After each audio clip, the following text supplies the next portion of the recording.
रामपुर नाम के एक गांव में एक गरीब गाजर बेचने वाला रघु रहता था।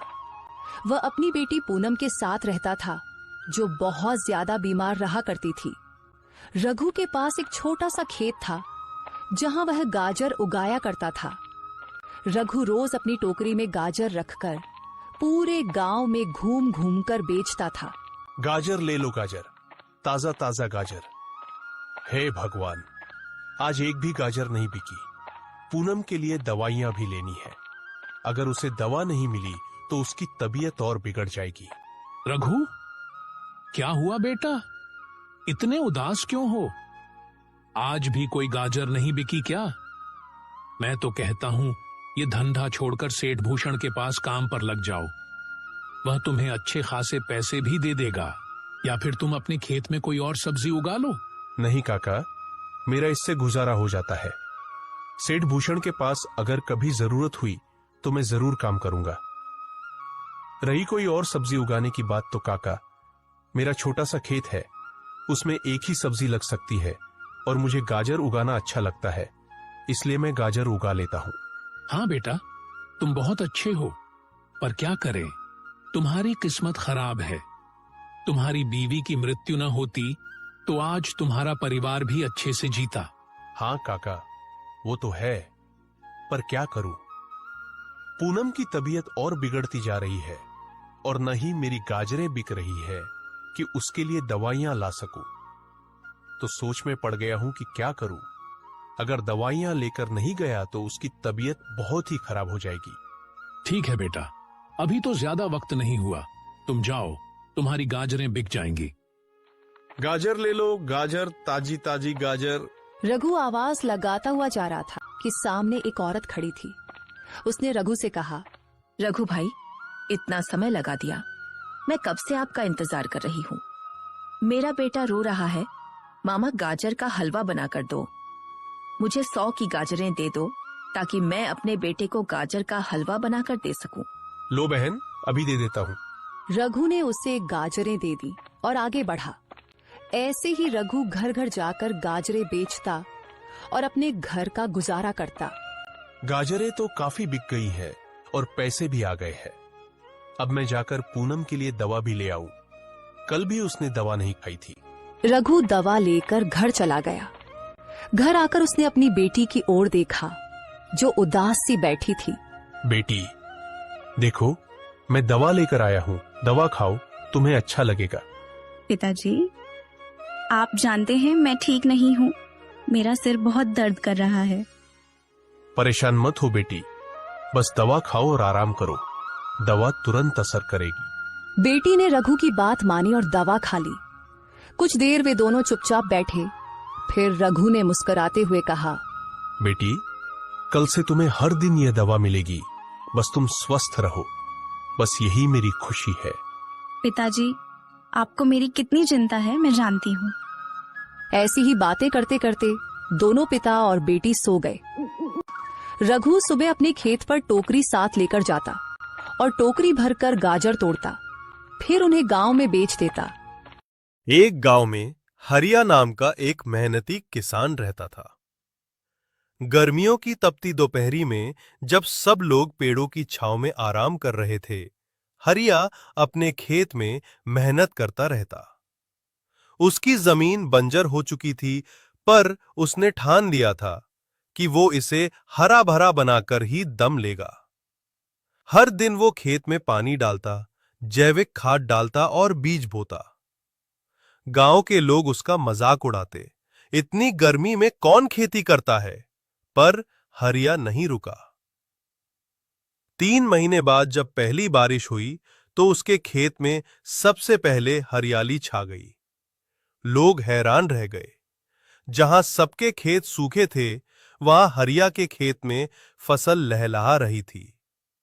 हरिया मुस्कुराया और बोला, गर्मी में जो पसीना बहाता है वही बारिश में खुशहाली पाता है।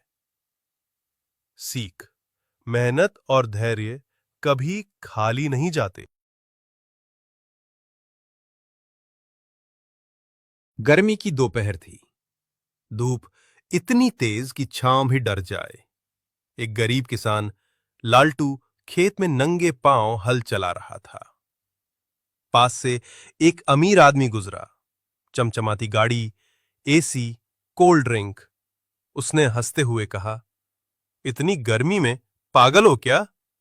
क्या मिलेगा इस मिट्टी से? किसान मुस्कुराया और बोला, भूख मिटेगी साहब, और जमीन भी मुस्कुराएगी। कुछ महीने बाद गांव में अकाल पड़ा, पर लालटू का खेत हरा था। लोग उसी के पास अनाज लेने आए। अमीर आदमी भी आया। किसान ने बिना कुछ कहे मुस्कुराते हुए बोरा भर के अनाज दे दिया। आदमी की आंखों में आंसू थे।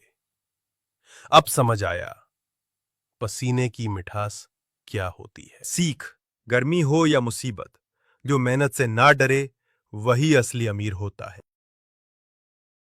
वह वापस घर की तरफ नहीं लौटता, बल्कि आगे पीछे गांव के कुछ लोगों से काम का पता करता रहा, लेकिन किसी के पास भी कोई काम नहीं मिला। अपने गांव में तो मुझे कोई भी काम नहीं मिल रहा, और बाहर किसी दूर के गांव में मैं काम नहीं कर सकता। मेरी बीमार बेटी घर पर है, मुझे जल्दी घर भी आना होता है। मैं क्या करूं? अभी रात होने में भी समय है। मैं और किसी से काम का पता करता हूं, शायद कहीं कोई मजदूरी ही मिल जाए, ताकि मैं अपनी बेटी के लिए दवाइयां और खाने पीने की चीजें ले सकूं।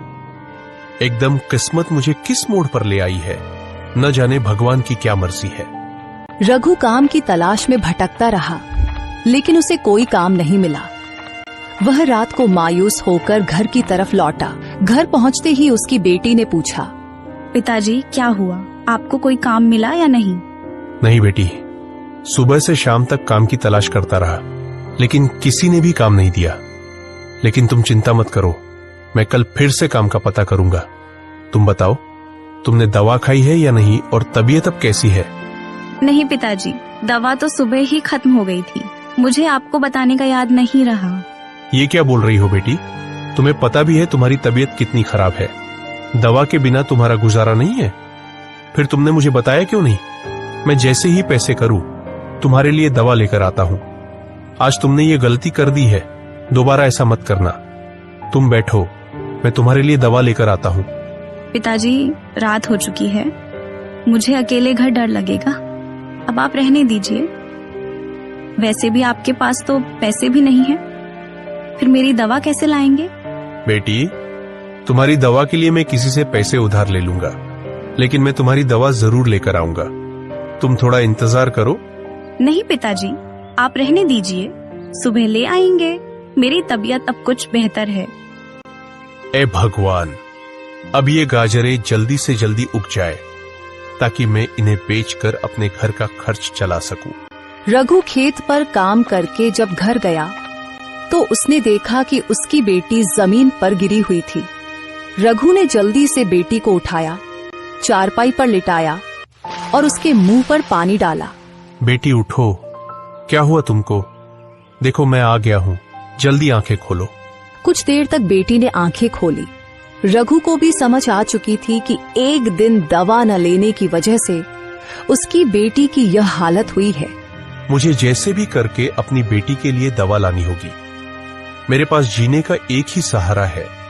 अगर इसे भी कुछ हो गया तो मैं तो जीते जी मर जाऊंगा। मैं आज ही दवा लेकर आऊंगा। बेटी, तुम अपना ख्याल रखो, मैं तुम्हारे लिए दवा लेकर आता हूं। और हां, बिल्कुल भी उठना नहीं, मैं थोड़ी ही देर में आ जाऊंगा। अपना ख्याल रखना। रघु सीधे अपने एक दोस्त के पास गया, जो दूसरे गांव के जमींदार का नौकर था। दूसरे गांव का जमींदार लोगों को सूद पर पैसे देता था। रघु सीधे उसके पास गया और जाकर बोला, अर्जुन भाई, मुझे पैसों की बहुत सख्त जरूरत है। मेरी बेटी के लिए दवा लेनी है। मुझे अपने मालिक से कुछ रकम सूद पर उधार दिला दो। तुम्हारी बहुत मेहरबानी होगी। रघु, मैं तुम्हें पैसे तो दिला दूंगा, लेकिन मेरा मालिक बहुत खतरनाक आदमी है और वह सूद भी बहुत ज्यादा लेता है। अगर तुम समय पर पैसे नहीं दे सके तो वह तुम्हारे साथ अच्छा व्यवहार नहीं करेगा, बल्कि तुम्हारा खेत रख लेगा। अच्छी तरह सोच समझ लो। अगर तुम वादा करो कि समय पर पैसे लौटा दोगे तो मैं तुम्हें कम सूद पर रकम दिला दूंगा, लेकिन फिर समय पर पैसे चुकाने होंगे। अर्जुन भाई, मैं समय पर रकम अदा कर दूंगा। मुझे बस 3 महीने का समय चाहिए। मैंने अपने खेत में गाजरें लगा दी है। जैसे ही वे उगेंगी, मैं सारी गाजरें बेचकर पैसे लौटा दूंगा।